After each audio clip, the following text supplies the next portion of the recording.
आज हम बात करेंगे इकोनॉमिक्स में, ठीक ना। क्या टोटल प्रोडक्ट क्या होता है, एवरेज प्रोडक्ट क्या होता है और मार्जिनल प्रोडक्ट क्या होता है, या एवरेज कॉस्ट, मार्जिनल कॉस्ट और टोटल कॉस्ट क्या होता है। चलिए इसके बारे में हम लोग जानते हैं। तब समझिए टोटल कॉस्ट, ठीक ना। टोटल कॉस्ट हो गया टोटल सम एडेड, ठीक ना, फॉर मेकिंग गुड्स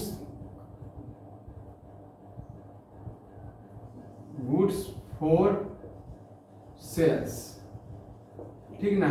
ये हो गया टोटल कॉस्ट, ठीक। अब देखिए, तो कोई भी तरह का जब ऑब्जेक्ट बनाते हैं, ठीक ना, तो उसका ऑन एवरेज कॉस्ट निकाला जाता है। तो एवरेज कॉस्ट में क्या होगा, सो देखिए एवरेज कॉस्ट में हो जाता है कि टोटल सम, ठीक ना, divided by total number of units, ठीक। टोटल सम जो इस गुड्स को या सर्विसेज को मैन्युफैक्चरिंग करने में, तैयार करने में जो लगा है, divided by total number of unit. Suppose कीजिए कि अगर हम 500 यूनिट तैयार किए हैं जो 15 रुपीज के हिसाब से, ठीक, और 500 यूनिट्स हम तैयार किए हैं एट द रेट ऑफ 20 के हिसाब से, ठीक।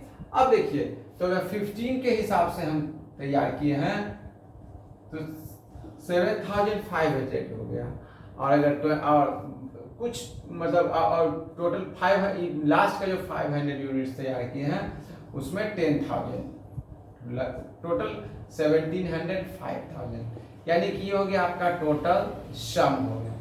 और टोटल नंबर ऑफ यूनिट्स कितना हो गया, तो 1000 यूनिट हो गया, ठीक। तो अगर इसका हम एवरेज कॉस्ट निकालेंगे तो टोटल सम कितना हो गया, 17,500 डिवाइडेड बाई कितना यूनिट, 1000 यूनिट हो गया, ठीक। यानी कि पर जो यूनिट कॉस्ट जो होगा 17 रुपीज 50 पैसे होंगे, ठीक। ये आपका हो गया एवरेज कॉस्ट हो गया। अब देखिए मार्जिनल कॉस्ट क्या होता है। मार्जिनल कॉस्ट होता है कि कोई भी तरह का एडिशनल यूनिट, ठीक ना, जब हम इनपुट करते हैं तो उसमें जो भी कॉस्ट इनकर्ड होता है, एडिशनल कॉस्ट, कौन सा कॉस्ट, एडिशनल कॉस्ट जो इनकर्ड होता है वही क्या कहलाता है, मार्जिनल कॉस्ट कहलाता है, ठीक। यानी कि एक एडिशनल यूनिट को बनाने में जो इसमें एडिशनल कॉस्ट इनकर्ड होता है, ठीक ना, वही आपका मार्जिनल कॉस्ट होता है। अब देखिए, तो अब इसको अगर हम प्रोडक्ट के हिसाब से समझेंगे तो मार्जिनल प्रोडक्ट इक्वल्स टू क्या रहता है, चेंजेस इन आउटपुट, यानी कि एडिशनल चेंजेस, ठीक ना, इन आउटपुट, ठीक ना, डिवाइडेड बाय जो चेंज हो गया इनपुट में, ठीक ना। अब सपोज कीजिए इस तरह से कि अगर हम इनपुट उसमें लगाए 10 रुपया, ठीक ना, अब उसका आउटपुट हमको कितना हो गया, ठीक ना, 10 रुपया उसमें अगर हम चेंजिंग की लगाए और उससे हमको कितना हो गया 100 यूनिट, ठीक ना, तो पर यूनिट कितना पड़ा 10 के हिसाब से, सॉरी अब इस तरह से समझिए, यानी कि जो आउटपुट में चेंजिंग हो रहा है, सपोज कि ये 100 यूनिट बन रहा है, अगर हम 10 यूनिट लगाए हैं तो उससे 100 यूनिट एडिशनल हमको जो फिनिश्ड गुड्स हैं वो तैयार करने लगा, ठीक ना, तो उसको हम बोलते हैं मार्जिनल प्रोडक्ट कहते हैं, यानी proportionate changes in output divided by proportionate changes in input, ठीक है। एडिशनल यूनिट को जो हम लगाते हैं टोटल सम में एवरेज हो जाएगा, एडिशनल में आपका मार्जिनल हो जाता है, ठीक। अब चलिए इसका हम एक एग्जांपल लेते हैं, इस तरह से समझिए।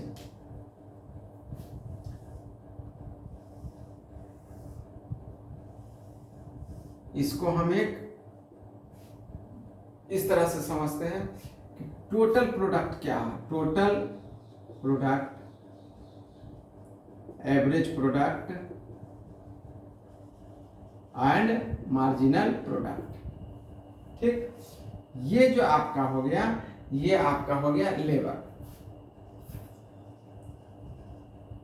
ठीक, अब यहां जो हो गया आपका ये जो टोटल प्रोडक्ट हो गया। तो सपोज कीजिए पहले किसी भी प्रोडक्ट को बनाने में 0 लेबर इस्तेमाल करते थे, फिर 1 लेबर इस्तेमाल करने लगे, फिर 2, फिर 3, फिर 4,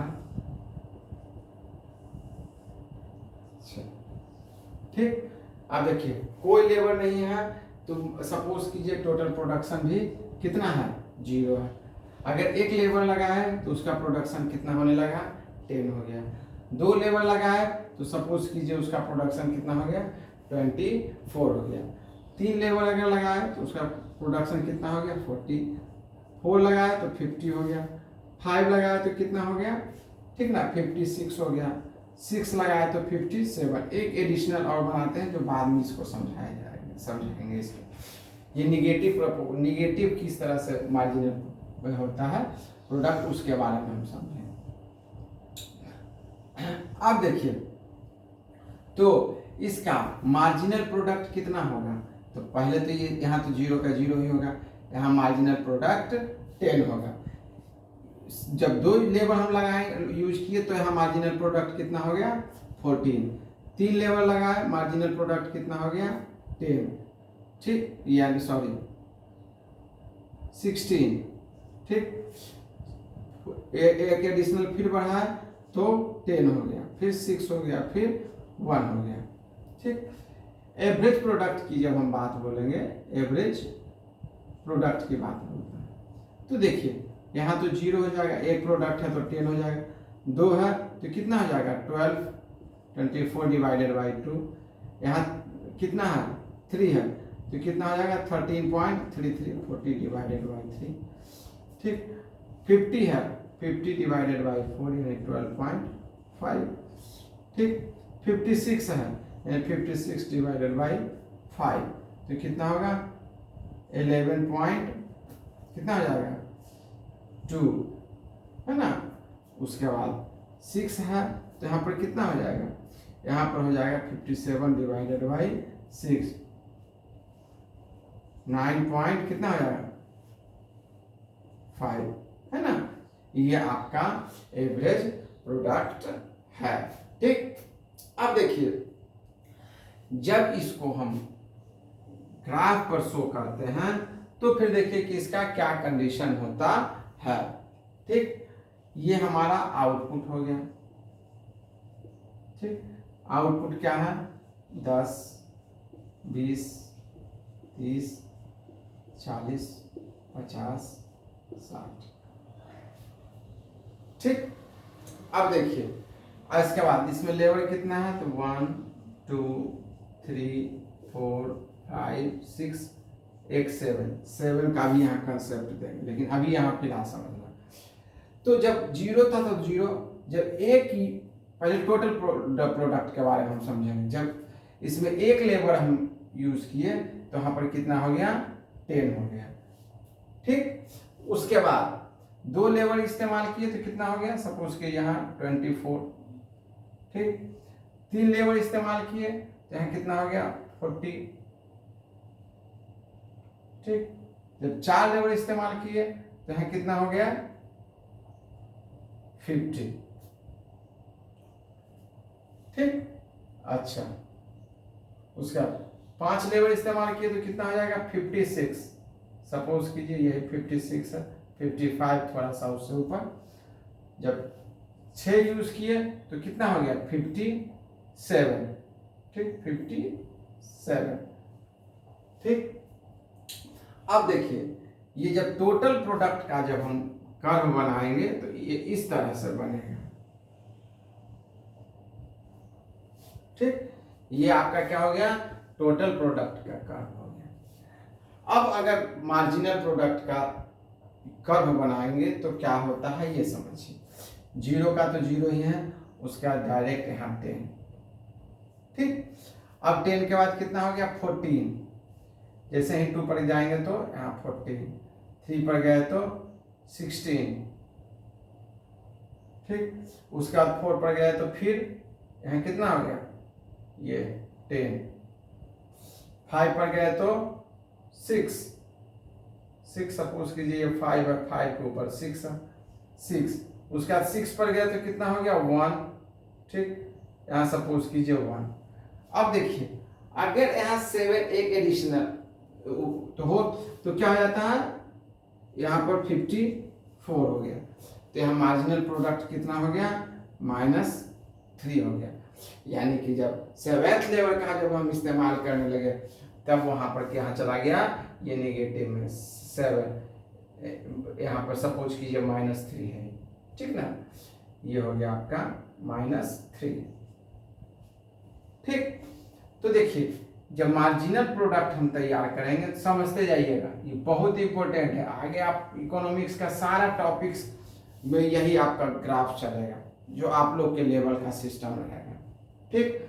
इसके बाद जब एवरेज की बात करेंगे तो फिर यहाँ 10 होगा, 10 के बाद फिर यहाँ कितना हो जाएगा देखिए 12, फिर कितना हो जाएगा 13.33, ठीक। उसका 12 पॉइंट है ना, अच्छा यहाँ 12.50, फिर 11.20, फिर 9.5 से थोड़ा सा नीचे 9.5, और इसको फिर अगर निकालेंगे तो कितना हो जाएगा, फिर ये 54 हो गया,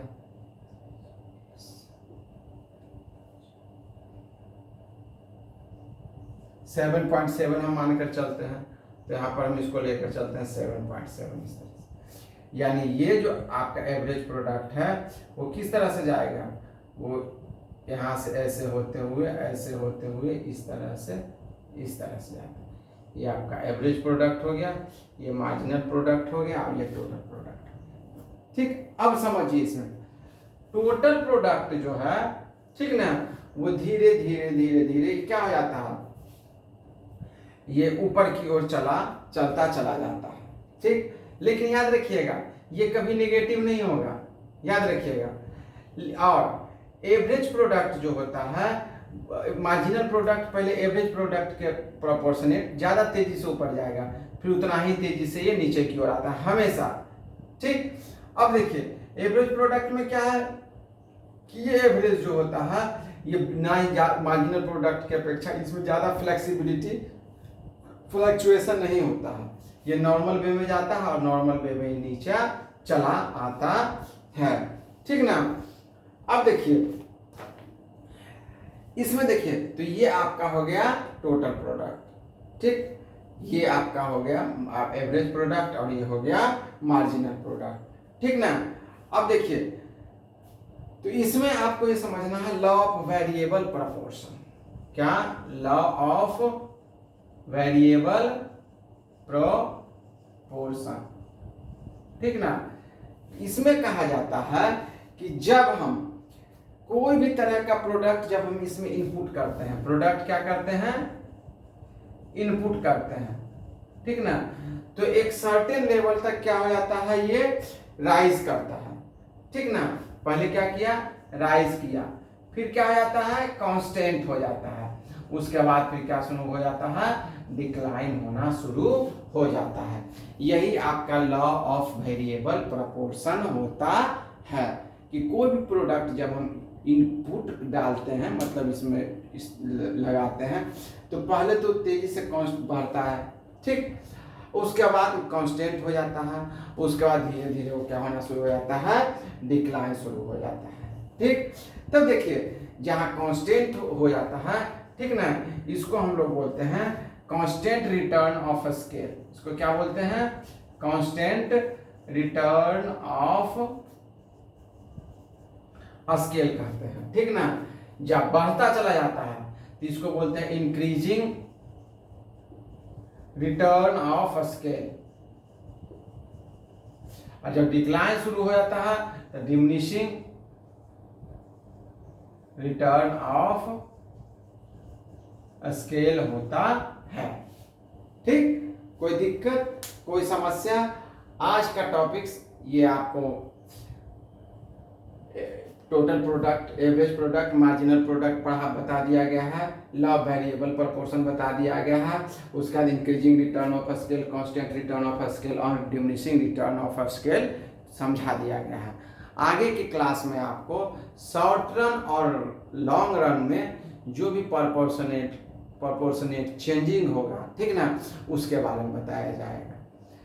धन्यवाद। जय हिंद। भारत माता की जय।